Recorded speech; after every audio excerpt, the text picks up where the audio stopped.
Lyca production Subaskaran தயாரிப்பில் super star Rajinikanth சிறப்பு தோற்றத்தில் லால் சலாம் பிப்ரவரி 9 முதல் திரையரங்குகளில். நினைவில் நிற்கும் திருமணப்பட்டு விவாஹா தி சென்னை சில்க்ஸ். இந்துக்களுக்கு அத்தாரிட்டியா நீங்க? எகிரிய எடப்பாடி பழனிசாமி. அதிமுகவில் பீகார் அஸ்திரம். அமித்ஷா கொடுத்த கடைசி வார்னிங். அதிமுகவின் எதிர்காலம் என்னவாகும்? பாஜகவுடனான கூட்டணி உறவை அதிமுக துண்டித்துக் கொண்டு விட்ட நிலையில் அக்கட்சியுடன் கூட்டணியை புதுப்பித்துக் கொள்ள பகீரத முயற்சியில் குதித்திருக்கிறது பாஜக தலைமை. இது குறித்து பேட்டி அளித்த மத்திய உள்துறை அமைச்சரும் பாஜகவின் தீர்மானிக்கும் சக்திகளில் ஒருவருமான அமித்ஷா, பாஜகவில் கூட்டணிக்கான கதவுகள் திறந்தே இருக்கின்றன என்று சொல்லி இருக்கிறார்.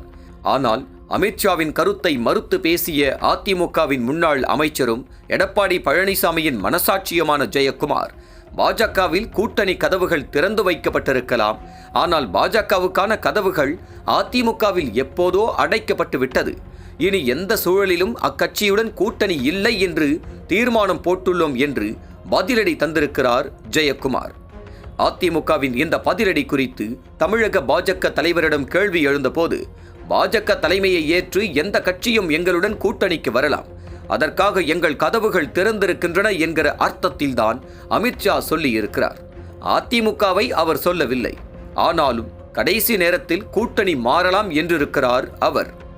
பாஜக அதிமுக விடையே இப்படி கருத்து மோதல்கள் நடந்து கொண்டிருந்தாலும் அமித்ஷாவின் பேட்டி அதிமுகவுக்கு மீண்டும் வலைவிரிப்பதாகவே தமிழக அரசியலில் பரவி இருக்கிறது. ஆக கூட்டணி விவகாரத்தில் என்ன நடக்கிறது என அதிமுக பாஜக மேல்மட்ட வட்டாரங்களில் விசாரித்தோம். நம்மிடம் பேசிய பாஜகவினர், தேர்தல் அரசியலில் அதுவும் கூட்டணி விஷயத்தில் எதுவும் எப்போது வேண்டுமானாலும் நடக்கலாம். கூட்டணி என்பதே கொடுத்து வாங்குவதுதான். என் செல்வாக்கில் நீயும் உன் செல்வாக்கில் நானும் ஜெயிக்க வேண்டும் என்கிற பரஸ்பர புரிந்துணர்வு ஒப்பந்தம் அது. அந்த வகையில் ஏதோ சில காரணங்களுக்காக பாஜக உறவை அதிமுக உதறி இருக்கலாம். அதுவே நிலையானதல்ல. அதனால்தான் அதிமுகவுடன் கூட்டணியை புதுப்பித்துக் கொள்ள பல வழிகளில் முயற்சித்து வருகிறது எங்கள் கட்சி தலைமை. குறிப்பாக சமீபத்தில் ஜி.கே. வாசன் மூலம் எடப்பாடியிடம் பேச்சுவார்த்தை நடத்தப்பட்டது. அதிமுகவுக்கும் பாஜகவுக்கும் பொது எதிரி திமுக தான். அக்கட்சியை வீழ்த்த வேண்டுமானால் நாம் இருவரும் இணைந்து தேர்தலை சந்தித்தால்தான் சாத்தியம். பிரிந்திருப்பதால் பிரியும் வாக்குகளில் திமுக ஈஸியாக ஜெயித்துவிடும்.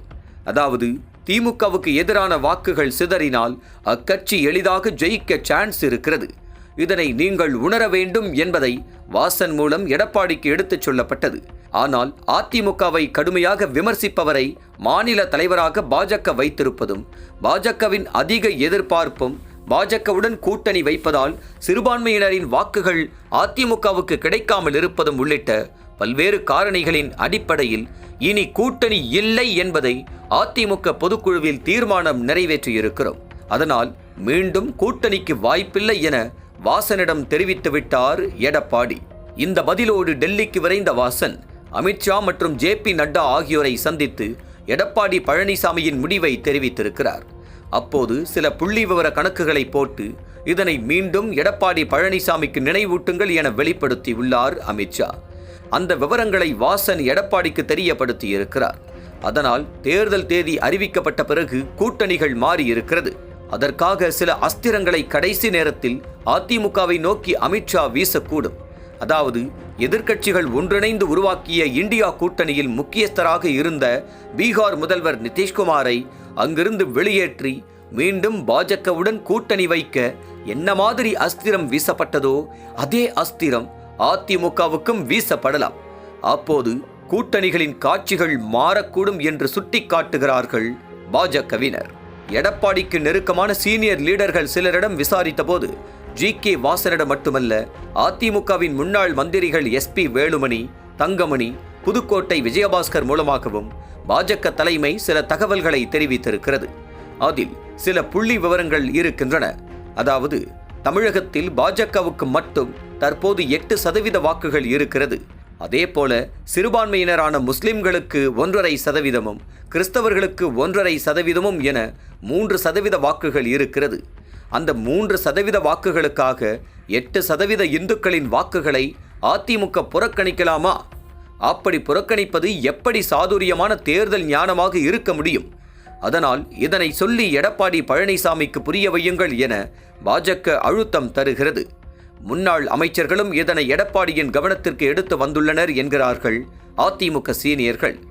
இப்படி புள்ளிவிவர கணக்குகளுடன் எடப்பாடி பழனிசாமிக்கு மூளைச்சலவை செய்யும் பாஜகவின் திட்டத்தை அறியாமலே அதனை எடப்பாடியிடம் மாஜி மந்திரிகள் விவரித்த போது பாஜகவுக்கு தற்போது 8% வாக்குகள் அதிகரித்திருப்பதாக எந்த புள்ளி விவரம் சொல்கிறது? அப்படி சொன்னால் அந்த கணக்கு தப்பு. கடந்த 2019 நாடாளுமன்ற தேர்தலில் தமிழகத்தில் 3.66% வாக்குகளை மட்டுமே பாஜக வாங்கியுள்ளது. அதே 2021 நடந்த தமிழக சட்டமன்ற தேர்தலில் பாஜக வாங்கிய வாக்குகள் 2.62% மட்டுமே. இத்தனைக்கும் அதிமுக கூட்டணியில் போட்டியிட்டே இந்த சதவீத வாக்குகளைத்தான் பெற்றிருக்கிறது பாஜக. அந்த வகையில் தற்போது நடப்பது நாடாளுமன்ற தேர்தல் என்பதால் 2019 நாடாளுமன்ற தேர்தலில் பாஜக பெற்ற வாக்குகளை கணக்கிட்டு பார்ப்போம். அப்போது பாஜக பெற்றது 3.6% வாக்குகள்.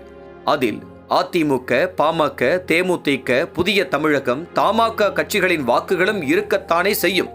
அப்படி பார்த்தால் பாஜகவுக்கான ஒரிஜினல் வாக்கு சதவீதம் மிக மிக குறைவு.